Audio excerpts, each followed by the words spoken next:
Bonjour mes beautés, alors vous aussi réussissez votre make-up comme une vraie pro.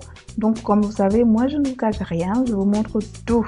Allez, on est parti. Donc voilà, pour les sourcils, moi j'utilise le Aquabro, donc c'est un produit waterproof, donc qui résiste vraiment tout au long de la journée à la transpiration et à l'eau. Donc voilà ma tête, sans make-up, une horreur. Ouf. Enfin, vous commencez par remplir les petits trous dans vos sourcils. Chacune fera vraiment en fonction de la courbe de son sourcil. Une fois qu'on a bien rempli, on va retracer le contour des sourcils. Voilà. Inutile de vous rappeler qu'il y a une vidéo déjà qui dit comment avoir de jolis sourcils parfaits. Donc vous allez trouver ça sur ma chaîne YouTube, sur ma page Facebook, sur mon site web. Donc voilà. Alors, je tiens à vous préciser que j'ai mélangé mon fond de teint et mon anti-cerne pour avoir une jolie teinte. Donc, j'ai fait le contour de mes lèvres avec et ça m'a servi aussi de base de paupières. Donc là, j'utilise tout simplement un fard à paupières un peu orangé parce que je vais utiliser par-dessus du doré. Vous allez comprendre. Donc je l'étale tout au long de sur la paupière mobile. Et donc je prends mon petit fard à paupières bordeaux et je le positionne à ce niveau.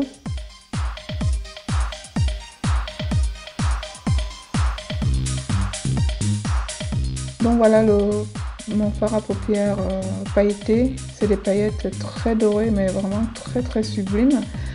Donc avec lesquels j'utilise ce petit produit professionnel qu'on ne trouve que en boutique Make Up Forever. C'est vraiment un petit produit qui aide à fixer le maquillage. Une petite goutte suffit et votre maquillage tiendra. Alors si vous n'avez pas le produit, c'est pas grave, vous prenez votre fixateur de maquillage, sinon vous mouillez tout simplement vos pinceaux ou vos doigts, ça marche aussi. Et donc je le ferai moi en 2 couches. Le temps que ça sèche. Et donc je commence à faire un peu de l'ombre au niveau de ma paupière externe pour avoir un petit regard glamour. Et donc comme j'ai utilisé un fard, un crayon gras, il faut absolument le fixer par un fard à paupières sec pour une histoire de tenue et d'intensité. Parce que si vous laissez tout ça le crayon, il aura tendance à s'effiler tout au long de la journée et à vous laisser des marques. Donc voilà ma deuxième couche du doré. Donc je fais vraiment gaffe de ne pas en mettre de partout. Donc c'est vraiment à l'angle interne de l'œil. Et si vous débordez comme je l'ai fait là, je vais prendre un petit coton-tige pour vraiment estomper le petit débordement. Donc si vous salissez en vous maquillant, ne paniquez pas, prenez un petit coton-tige. L'avantage c'est que ça estompe très bien et puis ça ne laisse pas de marque. Donc voilà. Donc là je viens souligner mon regard avec un petit trait d'eyeliner pour faire ressortir mes fards à paupières et pour allonger aussi le regard. Des fois on me dit, est-ce que tu as des ancêtres chinois? Peut-être bien, j'en sais rien. Mais le maquillage aide beaucoup à avoir ce regard de biche en fait.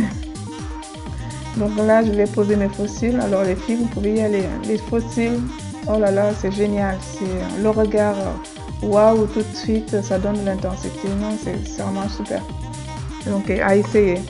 Donc il faut bien nettoyer avant de passer au teint parce que vous pouvez vous douter qu'il y a eu beaucoup de chutes, donc beaucoup de saleté sur la peau, donc il faut les enlever avant d'appliquer le fond de teint. Donc là c'est toujours mon fameux mélange, donc qui me servira un peu de contouring. Donc là je vais le poser sur les zones claires pour jouer toujours. Vous savez le contouring c'est vraiment pour jouer avec les effets d'ombre quoi. Et donc ça, vous pouvez le faire après aussi votre fond de teint. Vous n'êtes pas obligé de le faire avant. Donc vous pouvez d'abord poser votre fond de teint et derrière poser tel que je l'ai fait là pour avoir un contouring. Et bon, moi je vais poser mon fond de teint derrière, mais vous pouvez le faire aussi dans l'autre sens. Donc je le pose que là où j'ai pas posé mon mélange en fait.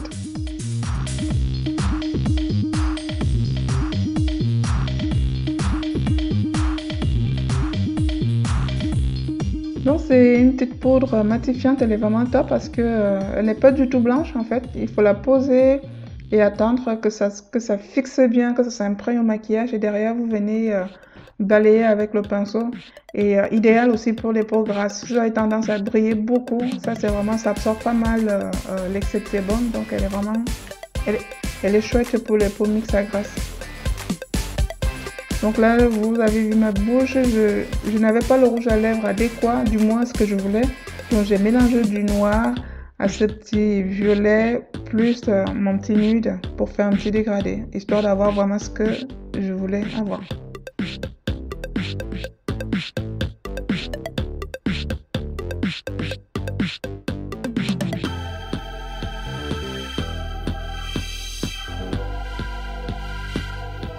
Donc il faut le savoir, hein. De toute façon, l'histoire des rouges à lèvres, il y a beaucoup de mélanges. Hein.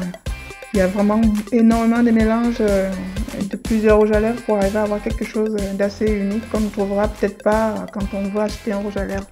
Donc n'hésitez pas à essayer, à mélanger, ça marche super bien.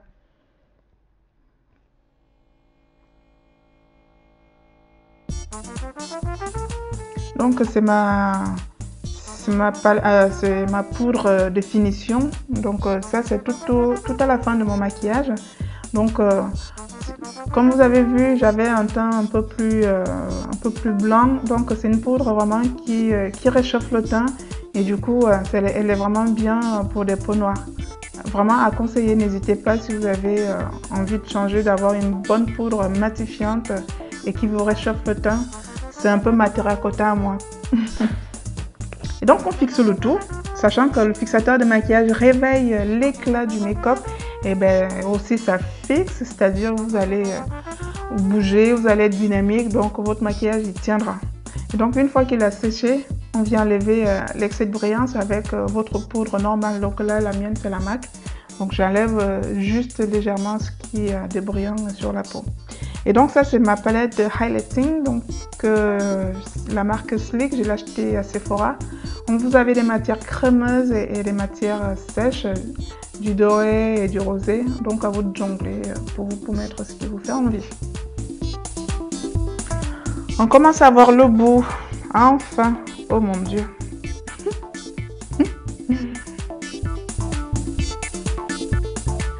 Donc voilà une petite finition, je me suis rendu compte que j'ai pas mis de crayon sous les yeux. Franchement moi je n'aime pas les craies noires sous les yeux, déjà je trouve que ça durcit le regard. Mais j'aime un peu accentuer, ne serait-ce que jusqu'au milieu de mon œil. Et bien venir l'estomper avec un fard beige sec pour avoir quelque chose de glam. Donc voilà en réalité le vrai rendu du maquillage, parce que quand j'étais dans une autre pièce, il me manquait du soleil, donc c'était un peu sombre, alors que là je suis dans ma cuisine, il y avait un peu plus de luminosité, le soleil s'est levé tard, donc j'ai pu avoir un rendu en temps réel. Donc voilà les filles, maintenant il n'y a plus de secret, vous allez vous amuser. Donc c'est un petit maquillage pour une soirée, si vous voulez aussi de temps en temps dire là je vais mettre le paquet. Vous pouvez y aller, prenez votre temps. Ça fait toujours du bien de se sentir bien avec du make-up. Voilà, ça c'est dit, ça c'est fait. Je vous fais de gros bisous. Je vous remercie en tout cas de votre patience. Et je tenais absolument à remercier mes 90 premiers abonnés, bientôt 100. Merci du fond de cœur, vous qui m'avez soutenu dès le départ. Il n'y a pas besoin d'être nombreuses pour attirer la foule, mais je tenais absolument à vous dire merci. Merci à vous qui arrivez, parce que là, je n'ai pas l'intention de faire des jaloux. Enfin bref, je vous fais de gros bisous les filles, puis je vous dis à très bientôt pour la suite, parce que je pense qu'il y a mon fils qui va arriver là, il m'a surpris un peu un tournage. Bon voilà, allez, gros bisous, à plus.